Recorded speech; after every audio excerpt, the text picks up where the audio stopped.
one of the things I'm going to be talking about this evening is the marketplace. And the marketplace is going to affect your businesses massively. So it's something that you probably want to learn about because it's going to help you when you have low points, okay? So what I'm going to start off by doing is talking to you. So we've got 41. Hey, Laura, thank you for joining me. What we're going to do is we're going to start off by talking about the marketplace. I'm going to give you a little bit of a class before we move on to the actual good stuff. Now, we've got 43 on. Now, that means if you all share with at least 10 people, if all 42 of you who are watching now went send, and sent it to 10 people each, we could get 440 people on this live. That's 440 people who understand the marketplace better. And the reason why that is so important for you and your teams is if you understand the marketplace, particularly with the products and services that you offer, it's going to help you and your teams and your companies develop a better reputation, and it means that your team members and you are going to be able to get a better flow of customers coming your way. Does that make sense? Okay, cool, good stuff. So, when we use this word, marketplace, okay, marketplace, okay, here's the thing about that word. Most people who, and like I said, sorry, it's flipped, so if you're taking notes, you may just have to kind of figure it out. I will make it as simple as possible.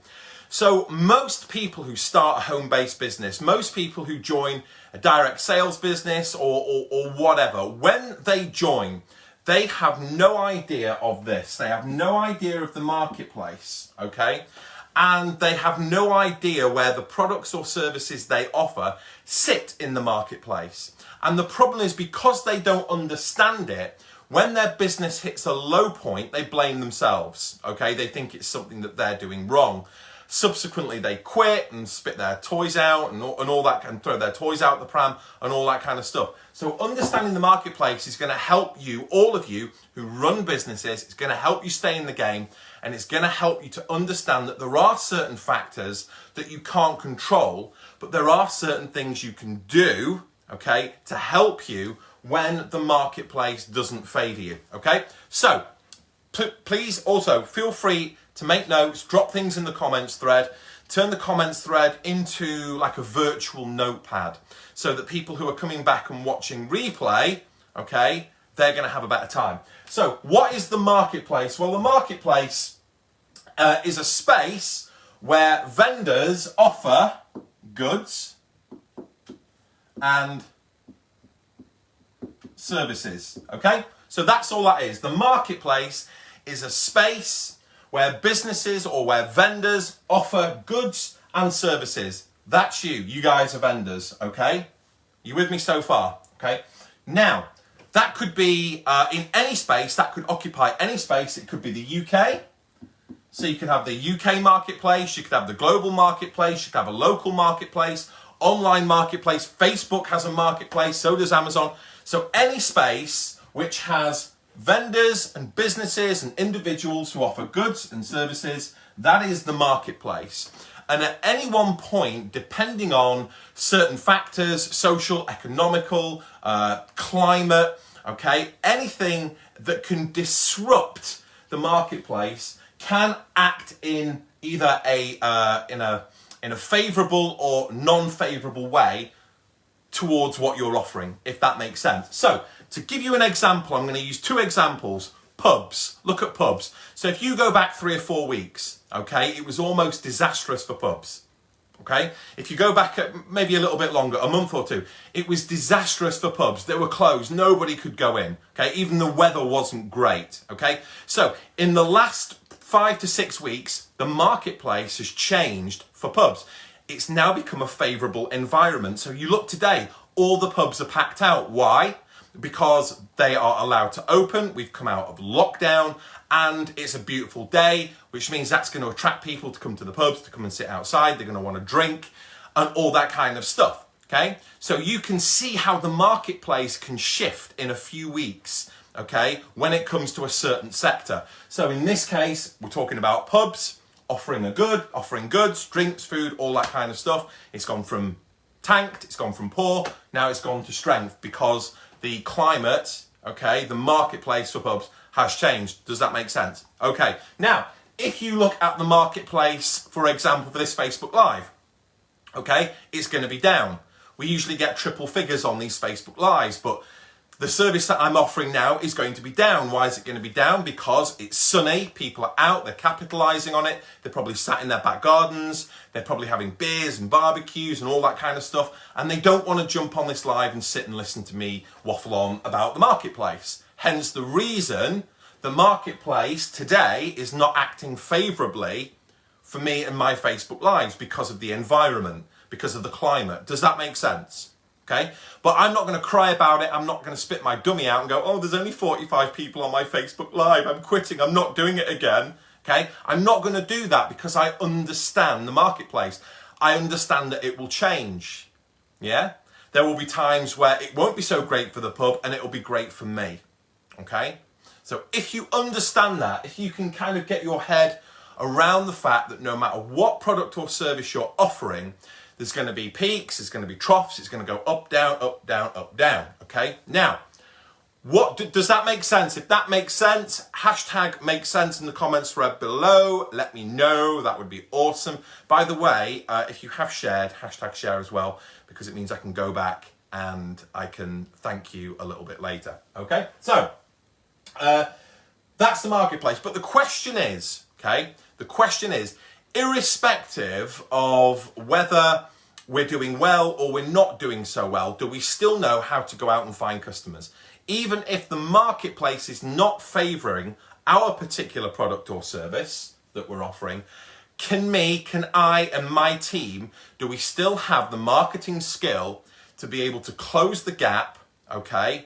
That means bring the customers who need what we have closer to us, so that we can sell our products and services. Yeah? That's kind of how it needs to be. You still need to understand how you can acquire new sales and new customers, even when the marketplace is not particularly great for you, your company, and your products and services. So, let's talk about, first of all, the common mistake people make, okay, when it comes to closing the gap between what it is we offer and what it is what it is people want. So here's you. So your products, services, okay, and customers. Okay. So what you need to do is you essentially want to narrow this gap. So even in a poor marketplace, you want to bring your customers closer to you. Now, the reason why so many people in our space struggle with this is because they are leading with benefits, okay? They're leading with the benefits of what their product and service does, as opposed to focusing on problem solving, okay? People's needs, okay? That's what you need to focus on. Now, the reason why most people make the error on social media of leading with the benefits, you know, all the bells and whistles and what it is their products and services do. The reason why most people do that is because that's how they've been sold to in the past. Most people market and sell badly because they've been sold to badly in the past. So it's their only point of reference. I know I need to shout about how great my product is and what it does. That way people are going to buy it. But people don't make decisions based on data. Okay, they make decisions based on emotion. They make decisions based on their needs. Now, here's the thing. Even when the marketplace doesn't favour your products and services, there's still a small percentage of people out there who need what you have. It doesn't matter whether it's sunny. It doesn't matter whether it's cold. It doesn't matter whether our economy's good. It doesn't matter whether our economy's bad. It doesn't matter what's been going on in the news. It doesn't matter. There's still always going to be a small percentage of people out there, okay, who are looking for what you offer because they have a problem, they have a need that only your product and service can solve. The question is, do they come to you or do they go to your competitor? Okay, so this is why you and your teams have to get good at understanding when the marketplace is down and we're all having a bad time and generally sales aren't good, how can we still bring customers closer together, okay, closer to us. Now, I'm going to give you an example. I'm going to focus on this, problem solving and need, because this is the key. This is the magic. This is why most people go wrong, because they lead with... Benefits are important, by the way. When you get into a conversation with somebody who is ready to listen, somebody has stepped forward because you've done the right marketing, then you can talk about benefits. But benefits isn't a great way to hook somebody in, okay? You kind of close people on the benefits. But if you want to attract people to you and bring people closer to you, you need to focus on problem solving and needs. Now, I'm going to give you quite a crude example. Well, crude's the wrong word. I want you to imagine for 1 second that you were marketing, let's say, I'll use candles and scents because I'm a big candles fan. I like candles and stuff like that. Let's say you're in that space. So scents, candles, wax melt, all that kind of stuff. Let's say, and it could be anything. You could market health and wellness, e-commerce, digital products, fridge freezers, utilities insurance, whatever it is, okay? But I'm going to use candles as a reference because I think it's something we're all kind of familiar with and we all know a little bit about. We've either bought them for somebody or we've got some in our house or whatever, okay?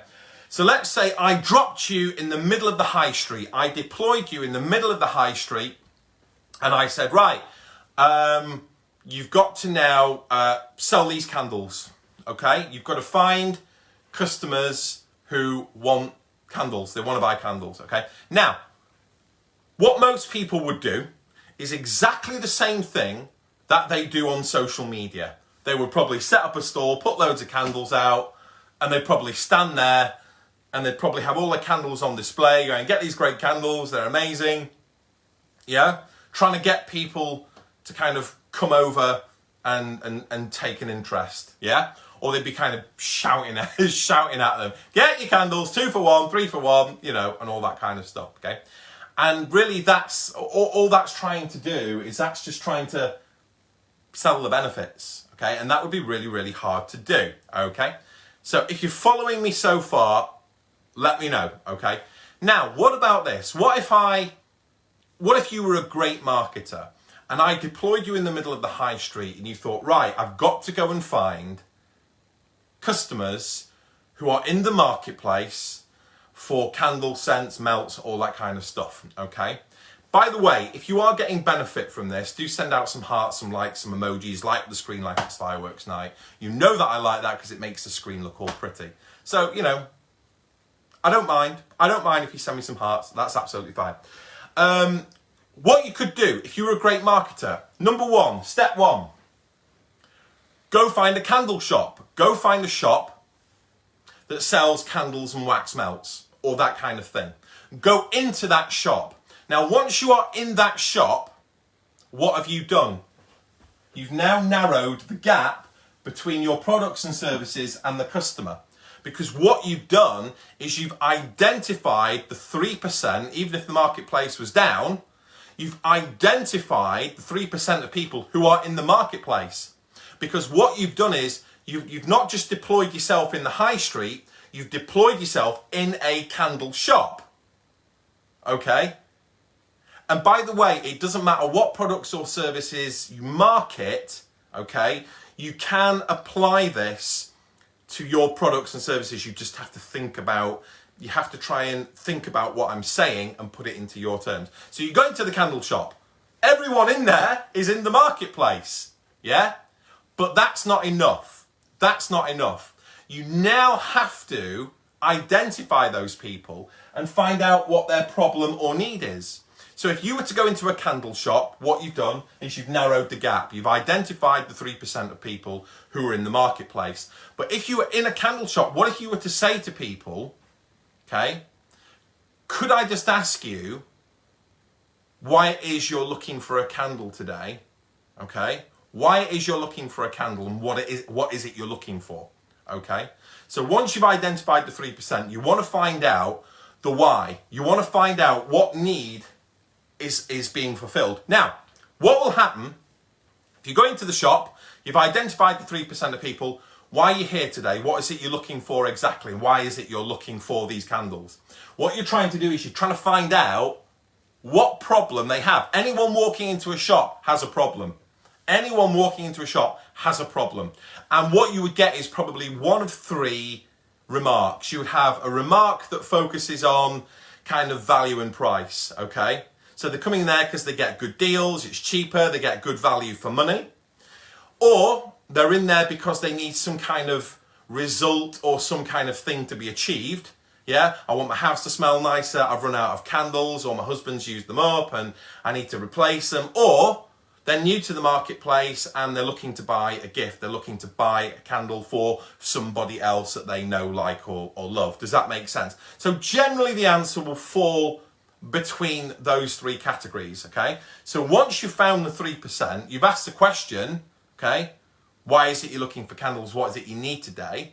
Okay, and then they will tell you what that problem is, okay?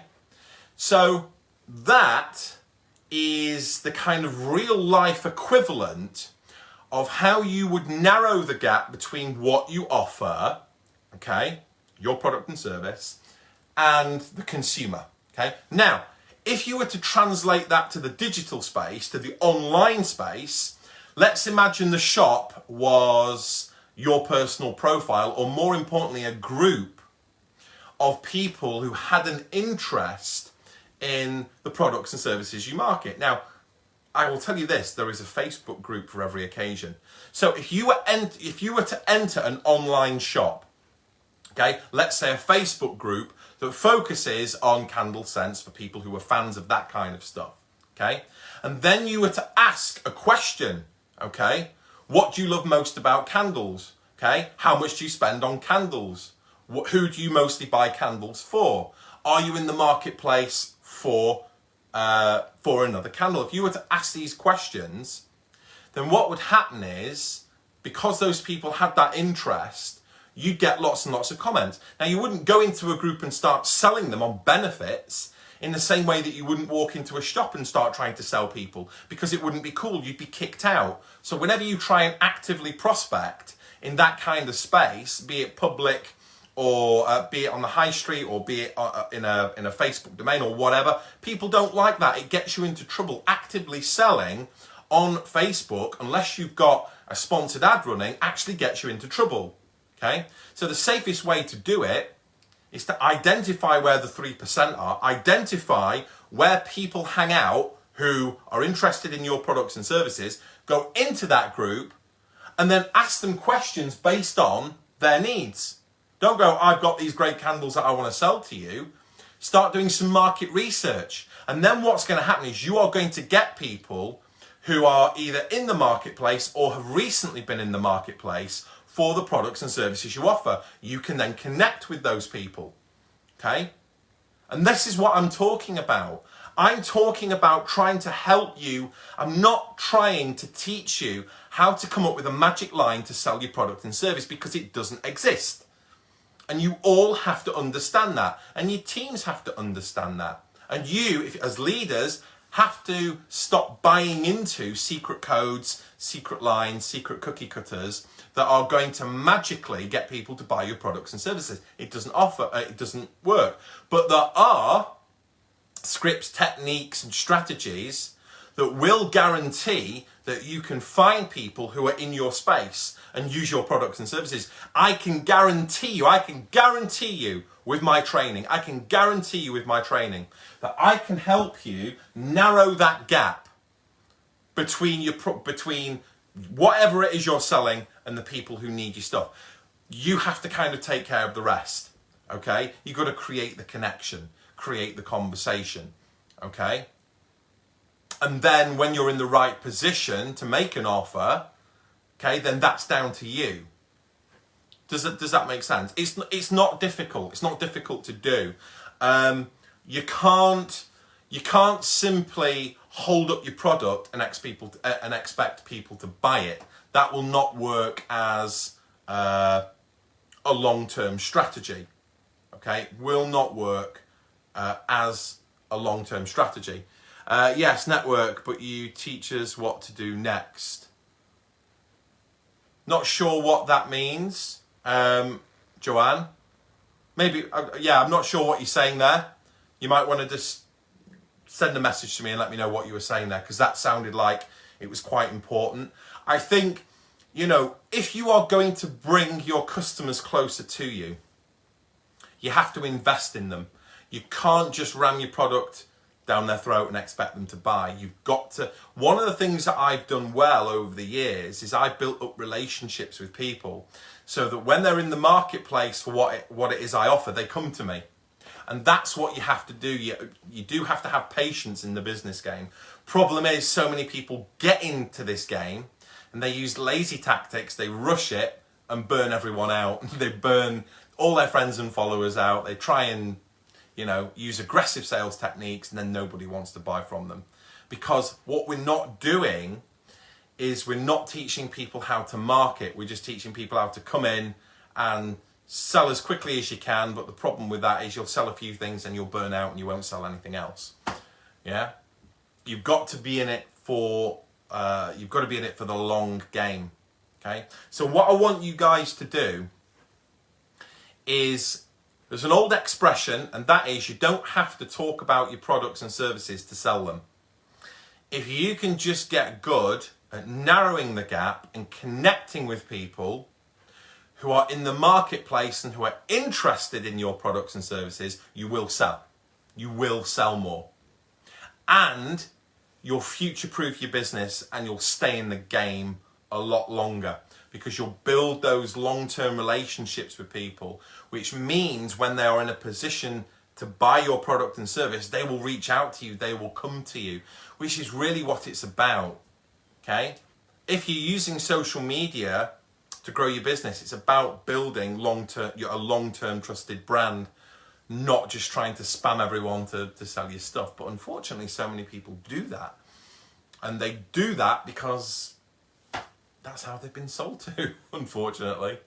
So I hope you're able to just kind of visualize how you can do this with your products and services, because you can all do it. And I suggest what you do, I suggest that you get together with your team and you have that conversation.